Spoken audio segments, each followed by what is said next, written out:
So welcome everybody to Landmark School's Donor Town Hall.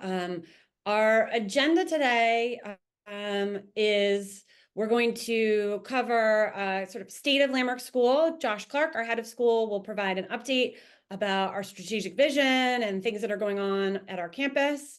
Our CFO, our Director of Finance and Operations, Dina Seidel, will provide an update on our exciting building projects.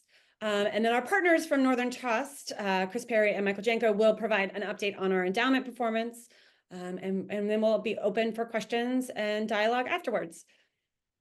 First, before I kick it over to Josh, I wanted to take a moment to recognize a really significant thing that happened today. So here at Landmark School, we, for the first time ever, had the opportunity earlier today to recognize faculty and staff at Landmark School who have celebrated a milestone anniversary of service here at Landmark.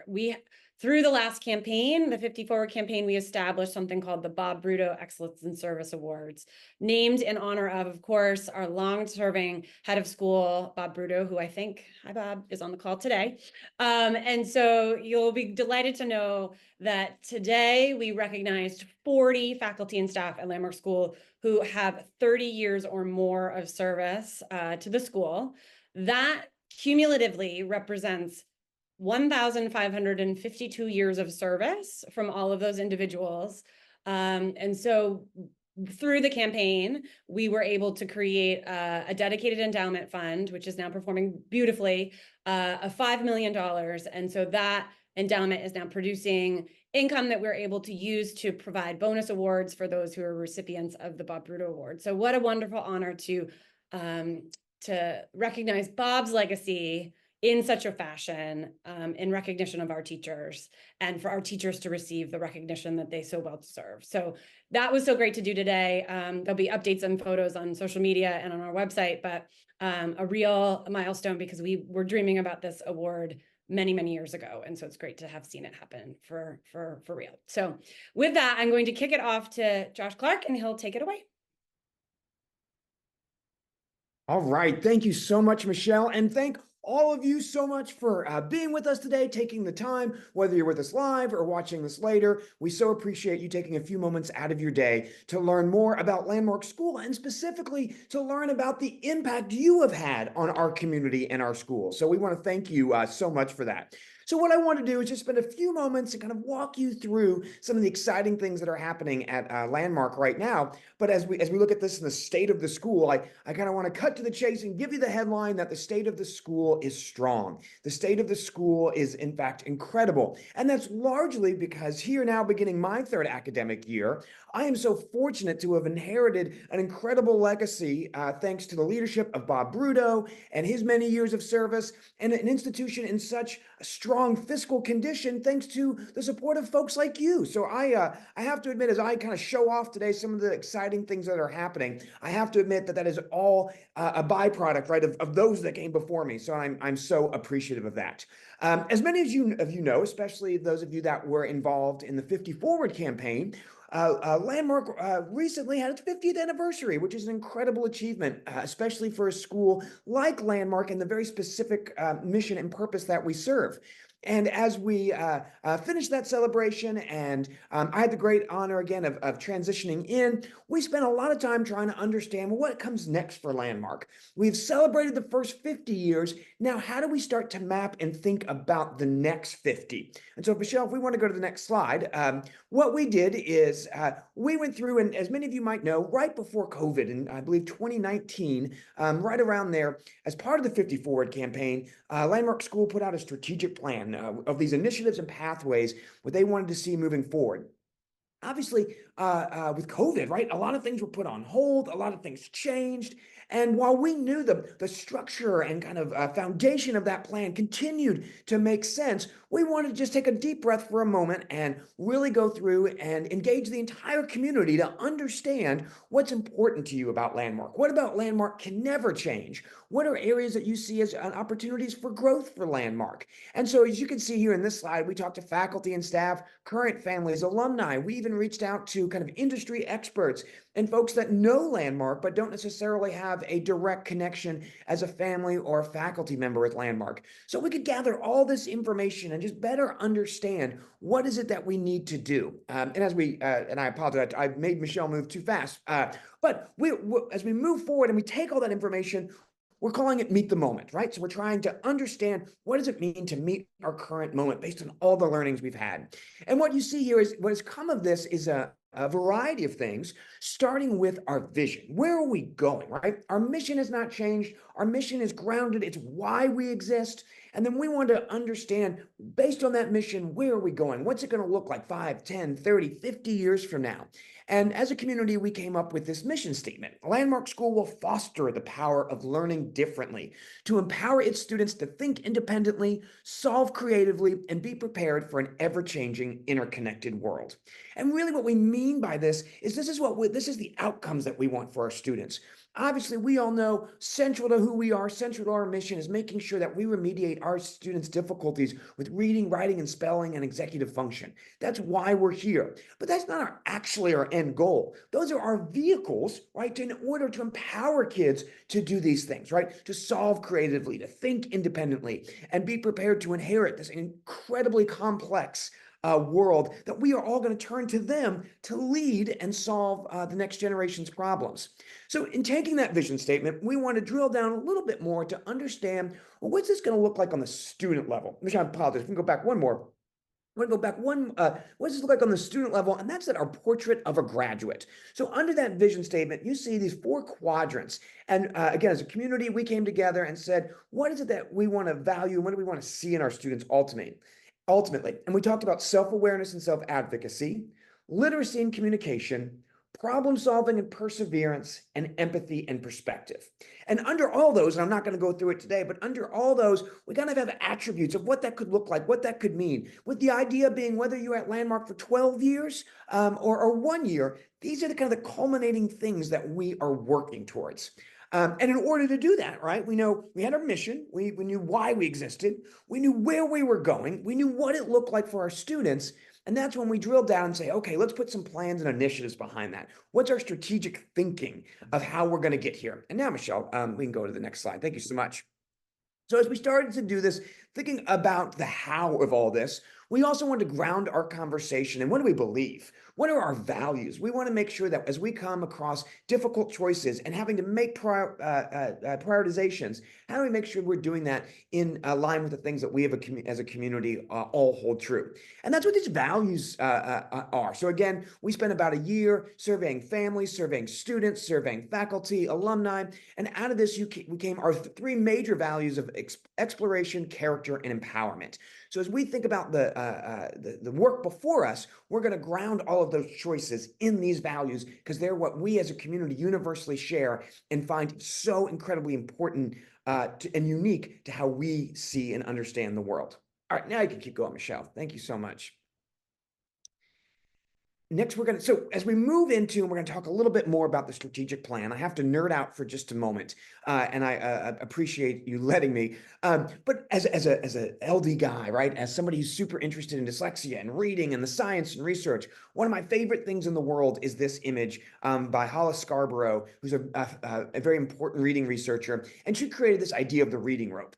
And I won't bore you with it right now, but what you can probably tell is that on the far right-hand side is skilled reading, right? That's where we have kids that can fluently read and comprehend. But what we do is we can back out of that. And not only do we have 2 strings that need together, each string is made up of a series of fibers. And when we think about remediation, right, we're thinking about how do we get to each of those particular tasks, each of those particular fibers? Because if any of them start to unravel, then the whole thing unravels. So that was somewhat our inspiration as how we think about how we frame the work that we're doing with the strategic plan. So Michelle, we can keep going. We took this and we tried to model that out. And so we created our own landmark ropes and this idea of kind of putting these ropes together to form a knot, right? And within that knot is that vision statement I just shared with you. And when we think about breaking it out and the 4 ropes that make it up, those 4 big pieces, this is actually from the original 2019 strategic plan. And that's that we're going to focus on LBLD education. We're going to focus on our physical plant, our facilities, our campus. We're going to focus on human capital, which are the people that work here that make this happen every day. And we want to make sure we do so in a way that's financially sustainable and responsible, and that results in continuing to have the amazing circumstance that we do now, again, thanks to folks like you, where we have such strong fiscal standing. So again, the idea is those are our big ropes. And now I'm going to break down a little bit in just a moment, all the different pieces of those ropes. So what you can see here is this is not a comprehensive list, but it gives you some of the things that I think kind of illustrate for you kind of the strategy that we're employing and the ways that we are thinking and making decisions.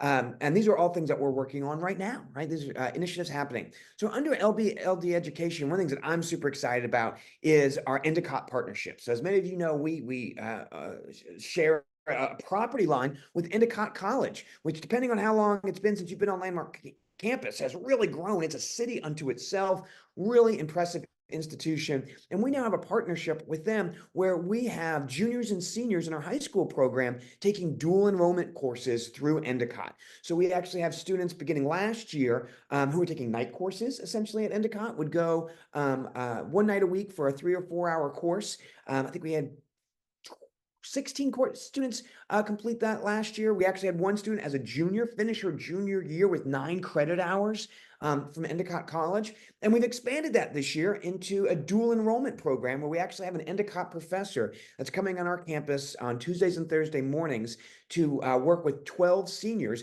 and they're taking a full Endicott college level course. Of which I'll say right now, they all have an A or a B. They've gotten through their first major assignment. They've turned in a paper. They all have an A and B, or A or B. What I love is after day 1, of the 6, I think 8 said they were quitting because they were just a little overwhelmed. But that's the whole purpose of it, right? That's what we want to do. We want to prepare you for what comes next. So we want to start giving you those authentic experiences.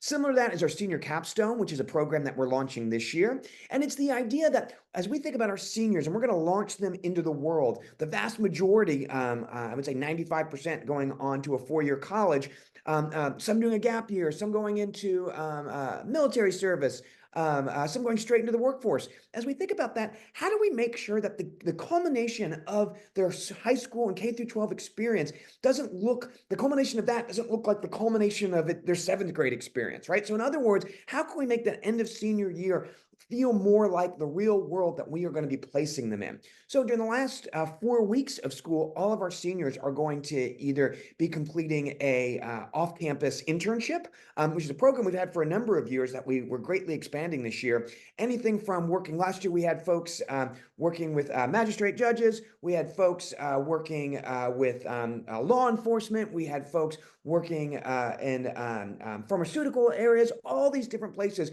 for kids to get an idea of what they might want to do. We're expanding that to all seniors, again, for those 4 weeks. Or some seniors can choose more of an academic path, and they can choose to do an independent research project that culminates in this kind of college level essay in presentation. So we're really excited about that. Again, this idea of preparing kids for what comes next and giving them those authentic experiences. With that same idea, we're also beginning to explore how can we be more intentional and thoughtful about incorporating instructional technology into our program. Not to replace remediation by any means. Our kids will always, that paper and pencil is incredibly important, but how do we equally make sure that as we launch them, they have those technological literacy skills that are expected of them, so we make sure that as they leave us and go into college or wherever they may land, they have the core skills and expectations ready to navigate that. And then we're also on that same idea, building out a student data ecosystem. We got a lot of information about our students, which is amazing, but it's not at our fingertips just because we don't have the infrastructure to support it. So we're actually building out a dashboard, if you will, where we're able to look at all kinds of information regarding our students, both from an individual trajectory over their time at Landmark, but we're going to be able to look at and say, show me all students that came in 9th grade, stayed for 4 years, and had initial test scores of X. What does it look like upon their exit? So that we can better reflect on where we're doing a great job and where we might want to invest. We're also working on our physical plant. I'm not going to talk a whole lot about that because in just a moment, Dean Seidel, our Director of Finance and Operations, is going to give you a lot of exciting updates around the work that's happening there. Uh, we also, though, you can see there on the bottom, we're working very carefully to balance human capital with our financial sustainability. And one of the things that we're really investing a lot of time, effort, and strategy towards is how do we make sure that we retain, recruit, and invest in the very best people possible. We all know that we could have great buildings, we could have great programs, we could have the best of the best, but if we don't have the best teachers delivering it, it's all for naught. So we're spending a lot of time looking at what does it mean in order to do that. What's that going to take? What are the goals we want to set for ourselves? And what are some of the choices that we want to make in order to reach that goal of ensuring we are attracting and retaining the very best people, knowing that compensation isn't everything, but it's a big piece of that effort. And then for our faculty retention, and then the recognition program, which Michelle kind of gave you a preview of, again, thanks to a lot of the generosity of folks like you, we now have the Bob Bruto Awards, where we're able to not only thank and celebrate folks who, through long tenure and dedication to Landmark, but we're actually able to incentivize them in some ways by giving them a monetary recognition of their dedication and hard work. And then we're also making sure that as we go through all this, we are building systems and opportunities to make sure that we have, again, not only retaining and recruiting, but also evaluating and then supporting through professional development the very best people, right? What does it look like to be the best? And how do we ensure and create pathways to invest in people, maintaining that kind of continuous improvement cycle? And then, of course, we're trying to do all of this, right, within a financially sustainable model, which, as you can appreciate, is hard, right? We live in a beautiful area. We're so fortunate to be kind of nestled right here on the coast and looking out over the beautiful ocean every day. But it also makes it an incredibly expensive place to live, right? So how do we think about this in terms of our own expenses, our faculty's expenses? How do we do that? And also think about it in a way where we recognize that the solution to this cannot just be ever rising tuition. It's a piece, right? We can certainly use that as one lever, but we can't indefinitely think that's the only lever. So we're having a lot of conversations around that, including the opportunity for philanthropy, right? How can folks that Landmark has had an impact on, who has helped change the course of not only their child's life, but the whole family's life, how can we think about ways to balance that and engage those folks, again, to help us with those difficulties? And then also, how do we continue to think about outreach? The work that we do, I would say, first and foremost, as an extension of our mission, right? To make sure that we recognize that the vast majority of students will never be able to access Landmark, even if we quadrupled in size. So how do we support those folks? And how do we support those folks in a way that also allows Landmark to ensure that it can think through, again, its long-term financial sustainability? So again, if going back to that earlier kind of image of that reading rope, all of those things are connected, right? If one thread starts to unravel, it impacts the other. And if we pull on one, the other in turn comes with it. So we're constantly thinking about how do we go about this, again, through a strategic thinking mindset, not a series of tasks to complete, but a kind of a complementary series of choices and priorities that we need to set and make for ourselves in order to reach these things. If we go to the next slide, to give you an idea of, well, how do we know if we're doing any of this well, right? We could build buildings, we could pay people more, we could do all those things we listed, but we don't actually know if they're achieving the goals that we want as we think about that portrait of a graduate and our vision. So we want to quantify that in ways that we can, and that's what this kind of rope, kind of circular rope lasso represents, right? These are some of the ways, it's not an exhaustive list, but some of the ways that we are measuring our own success. Number one, always most important, is student outcomes. And there's a lot of ways for us to dig into that and understand that, right? Both in near and long term. What is the Landmarks program doing for our students? And back to that idea, that student database, how do we quantify that? How do we look at that? We also want to make sure that we are retaining the best people, right? Every institution, by design, and it's healthy to have some level of turnover, but we want to make sure that the very best people are choosing to stay at Landmark because they find it fulfilling, they find it in line with what they want to do with their career, and they also find it a place where they don't have to make immense financial sacrifice to be part of such an important and wonderful mission. We also want to look at enrollment. We are so fortunate this year that we opened our doors with the highest enrollment we've had in 5 years. the highest number of residential students we've had in 5 years. Still more work to go in the building back and growing our residential program after what was understandably a bit of a dip and hit during COVID. But we're excited to know that this year that progress is being made, and we want to see that continue. We want to, again, continue to thank and engage and just show our support so much for you all's partnership, folks like you who partner with Landmark to help us reach our philanthropic goals, again, so that we can not only sustain our program, we can invest in our program. And that is so important, and we so appreciate that. And then also, again, we just want to have a strong bottom line, right? We're not here to make money, but as a nonprofit, we also should not be losing money. We should be operating in such a way that we are able to provide our students and our faculty with what they need to be successful, and do so in a way that is fiscally responsible. So we're always looking at those things. So that's a real quick overview of everything happening on the strategic front. Always happy to engage with any of you in more detail. But with that, kind of an exciting piece of this is a very tangible example that Dean is going to walk us through. Thank you, Josh. I think one of the things that our strategic plan makes very clear, and that the rope analogy also accentuates, is the interconnectedness of all these parts. And although we understand that the faculty and students are clearly our largest assets and our biggest concern, the buildings and the physical plant that we provide are one of the ways that we support our faculty and our students in providing them with a quality learning and teaching space, and a place that they can be proud of and be successful in. And that's super important. The building plans that I'm going to talk about today began some time ago as part of the initial 50 Forward campaign. And when COVID hit, the board made a wise decision, I think, at that time to focus the 50 Forward campaign on endowment. And we're going to hear a little bit later today about the success of that effort and the management of those funds. But when COVID ended and the 50 Forward campaign finished up, we were able to reinitiate conversations about the campus building projects. And we have a project going on both campuses. I think it's super important to understand that when we build a building, we don't build a building for building's sake. We build a building to support program and the needs of that program. So right here in front of you, you see the elementary and middle school campus as it will appear post-construction. And some of the biggest needs that we're trying to meet with this particular facility expansion were a larger dining room space, additional classroom and tutoring space, and the ability to bring tutoring, which is a significant part of our program, into the main academic building at EMS. If you look at this particular, go back to that photo, Michelle. Just to give you a perspective, for those of you who understand EMS, the building on the wing on the left is the existing meeting room.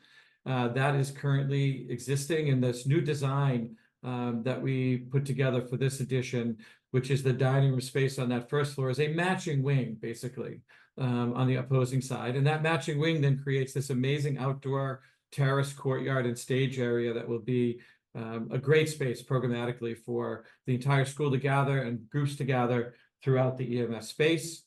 So this is a big addition, which will both allow us to maintain existing program and also build on that with more program and ultimately more students at EMS. Next slide, please.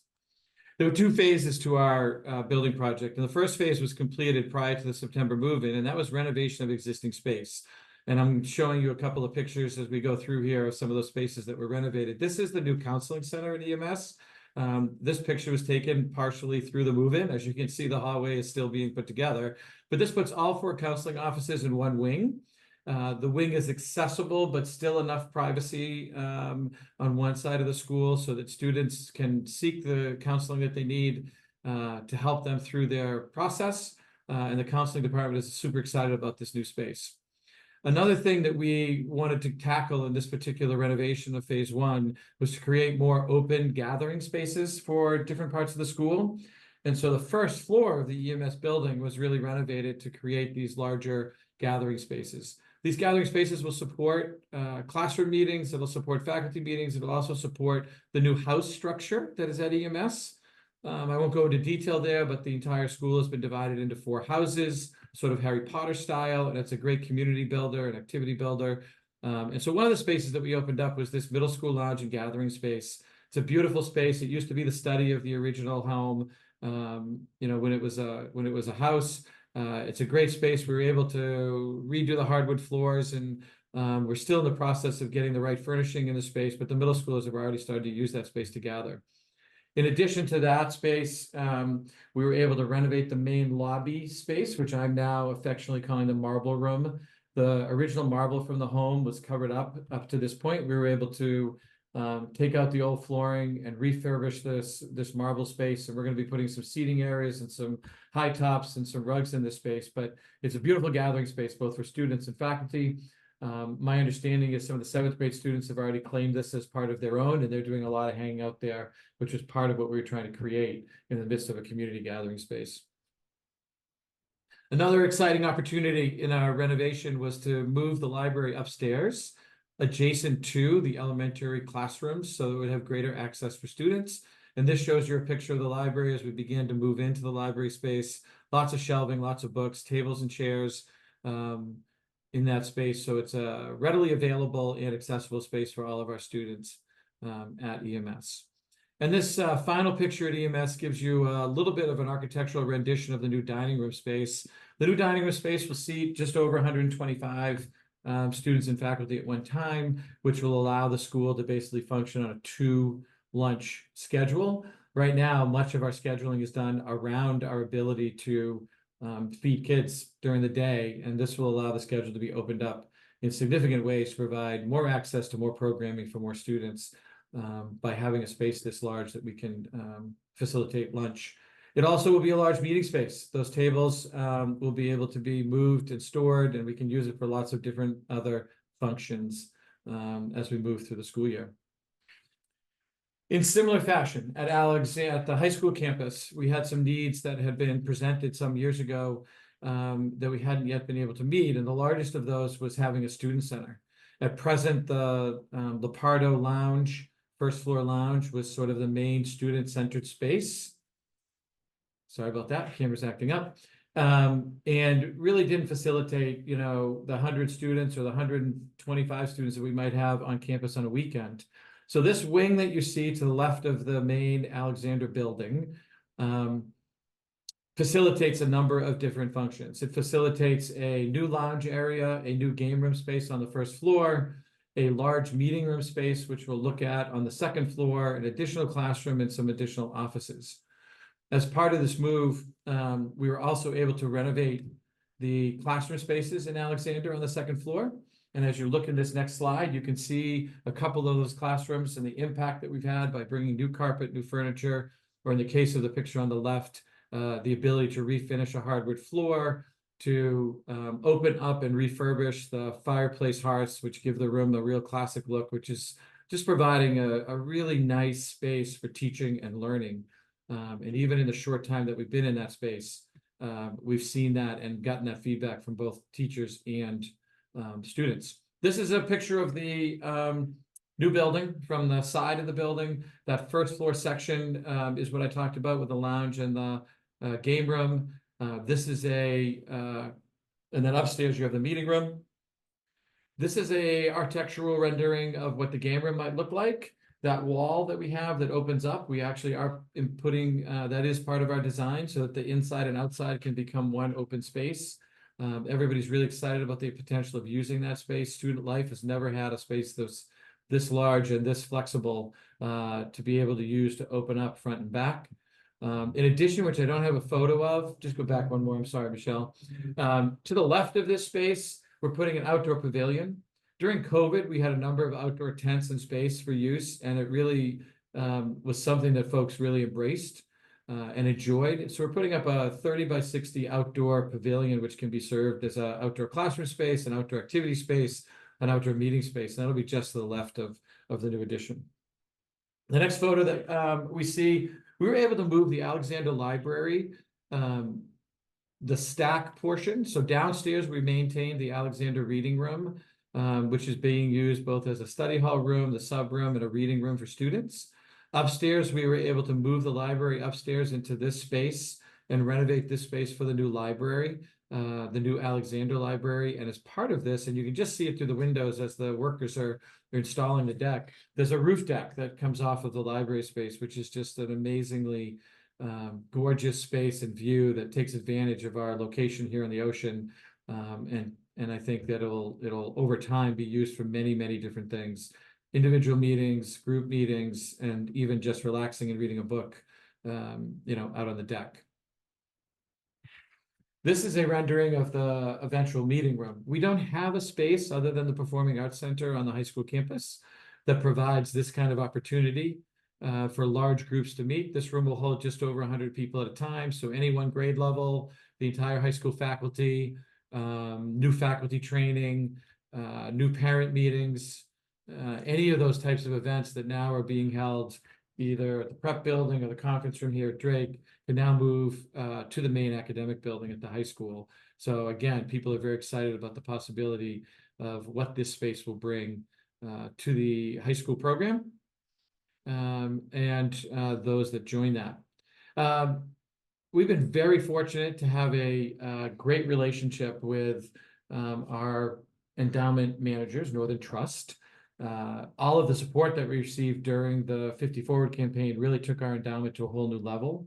That has supported the school in amazing ways, even just over the short time that 50 Forward has been complete. And I'd invite Michael and Chris from Northern Trust to give all of you an update on how that fund is doing and how it's currently being managed. Great. Thank you, Dean. And thank you, Josh. Really exciting future that you've laid out for the school and obviously with the incredible accomplishments to this point. I kind of wanted to do the same thing, which is talk a little bit about how we got here and then also look to the future. In the first slide that we have, Michelle, next one, please, just summarizes briefly here the partnership that we have been fortunate enough to enjoy with Landmark. And it truly is a partnership. I know that word gets overused a lot, but we look for as many ways as possible to engage with the school above and beyond our core mandate, which is managing the endowment. As we look at that core mandate, we began in 2016 with about $9 million. We've had great contributions. The school and its donors have done a wonderful job of enhancing that value. And at the same time, we've managed it with an eye towards growing that endowment as well. So it's up around 34 million. I looked this morning, it's 34.7. So even then, we continue on with this wonderful trajectory of growth to match and to help sustain the goals that you have for the future. As I mentioned, though, we look beyond Northern Trust does just managing our core mandate and how can we be engaged and be truly a partner with the school. So just a couple of bullet points here. Obviously, we're very engaged and involved with the golf outing. Make sure that we're a clear sponsor and participant in that. We also are part of the Making Waves. And one of the nice things to speak about that engagement, and when I was at the Making Waves, I noticed one of the students, I recognized one of the students from home. And then I happened to bump into him again over the summer. And he said to me, "Oh, you're in finance, aren't you?" And I said, "Yeah, we are." And he said, "I would love to look at a career in finance." And so I engaged with the student. He sent me his resume, and we're working to get him in front of our recruiters here. So again, it's really, if you think about that rope again, it's all the different features that really make a true and deep partnership. As we look at the core mandate, again, we've been very, very fortunate to have a robust market, but at the same time, we've taken that above and beyond. So our endowment for your fiscal 24 was up just about 11%. That was strong from both a relative but an absolute basis as well. So again, fully engaged with the market and above and beyond that through our tactical decisions. So far this year, we're up just about 10%. And again, there was a lot of noise around August with the market decline, but again, we're still holding up quite healthy through August, the most recent data we have, about 10%. Again, that's a strong number on both an absolute and a return basis relative to our policy targets. And as we look at that history graphically, a little straightforward here, but you can see it's been a very nice trajectory over the years that we've been partnered with Landmark, very strong, both from contributions, but also from our market rates and market returns. One of the things we wanted to do as well was to take a little bit look forward. So where are we right now, and what do we see coming up over the future? Our view from a macro perspective is that we think the U.S. economy will, quote unquote, stick the landing. And what that means is, while the growth rate we think is trending down, it will remain positive, and we'll manage to get that soft landing where we continue growth without falling into a recession. So we've positioned the portfolio over the course of this year to take advantage of that soft landing scenario. And obviously, just recently, we had the Federal Reserve cut rates 50 basis points. Again, that's consistent with our view that they've done their job, or most of the job, not done yet, but close to done, around bringing inflation down, and now starting to shift the focus to employment and making sure that employment stays on track. So we think we are in that's our most likely scenario, that we will have a soft landing.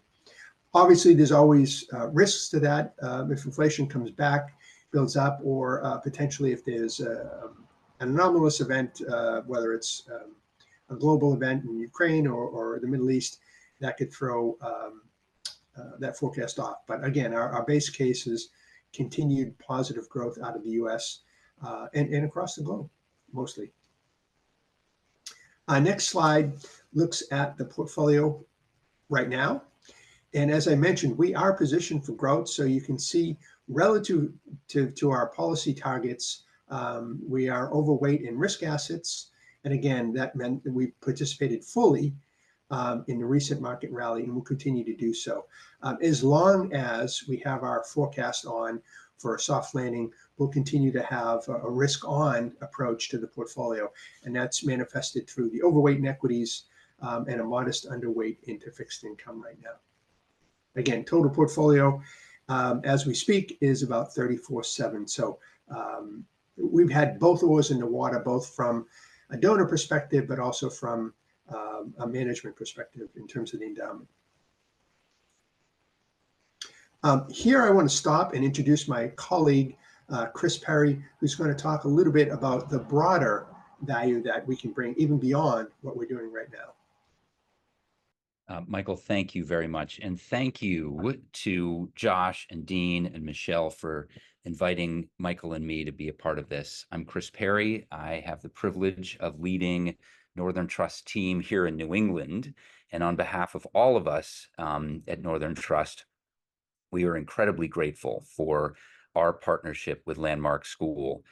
Just as Landmark as an institution has made its mission fostering and empowering the whole student, we at Northern Trust, in our relationship with Landmark and all of our clients, have made it our mission to focus on helping the whole family or the whole institution to thrive and succeed. And my hope is that Michael's words have helped elucidate a portion of that. I thought I would focus on the vision statement, which Josh read, which is just terrific. Empowering students to think independently, solve creatively, and be prepared for an ever-changing, interconnected world.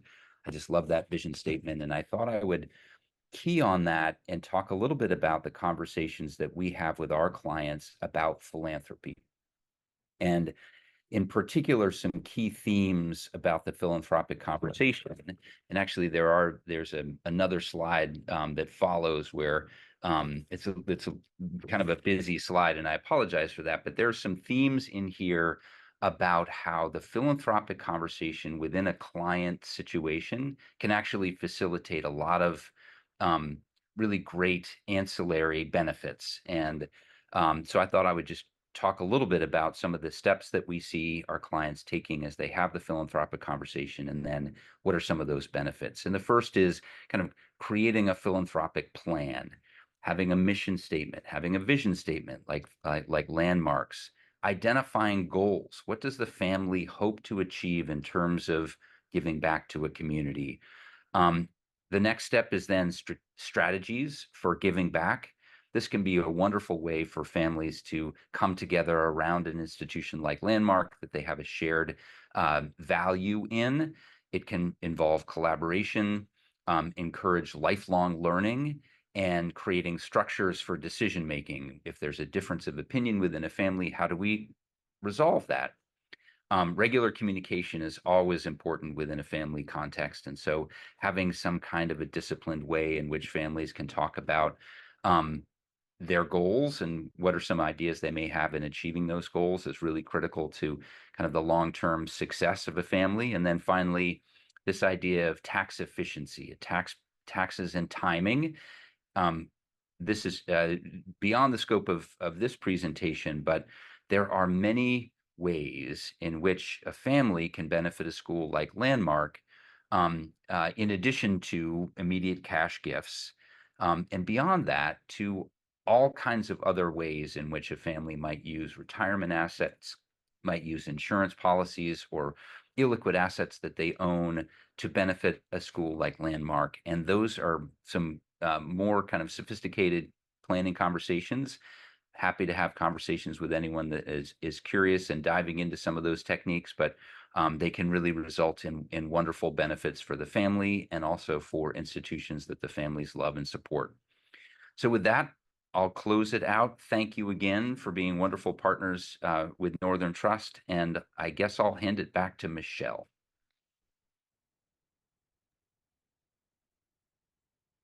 Let's see, there we go. Here we are back again. Thank you, Michael and Chris, and of course to Josh and Dean. For anyone who is on the call with us this afternoon, I wanted to take a brief moment and a brief pause just to say we're happy to take questions or any comments or anything. We that can be done in the Q&A function of the Zoom. And I'll give people a minute to think about that. And if not, I think we're well on time. I think it's always good to sort of be efficient and maybe end a little early, particularly for anybody who maybe wants to watch this later. They don't have to sit for an hour. Great. I'm not seeing any questions right now, and I think that's totally fine. I wanted to open up and just invite, does anyone else want to make any final closing remarks before I invite everybody on for the rest of their day? No? I'll just All say right. thank you all again. Thank you. Thanks for everything you do, and thanks for being a part of this. That's right. Thank you, everybody. Have a great rest of the day. Have a great Thank you so fall. much. We'll catch up with you Thank soon. you. Bye. Bye-bye.